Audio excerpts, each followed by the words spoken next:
Pak. Paling bebat tuh, Pak. Wis Tak gawat. jame ngebebat to iki. Iya wis. Aku iki jane jelek, Bu, obat iki. Oh, pahit kabeh. Mungkin dhisik ra pahit kabeh cenan. Iki ajeng dhisik e.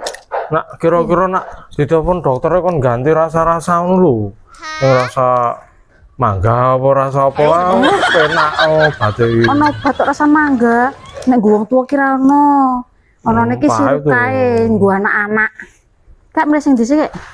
Duh. Nah, sing dhisik iki. Pilih. Nah, kuwi sing ra tek pahit kuwi.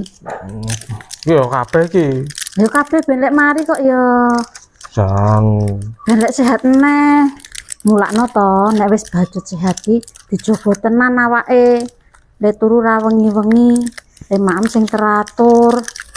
Ora kon lek turu malah isih main game wae.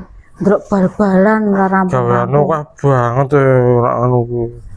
Yo nek jenenge wong rumah tangga iki gawean ra rampung-rampung. Rantek-entek mulakno awake dijogo. Ben tetep sehat. Besok tak atur jadwalnya. Orang nak ngatur jadwalnya angel ya kan. Ya tak dengan pendalek telat iki wis yamene. Wah, kula terus lo basi jenenge kuwi. Waduh. Wis sak ombene. Sik ra pahit sik e. Sik lho sik sijine iki lho.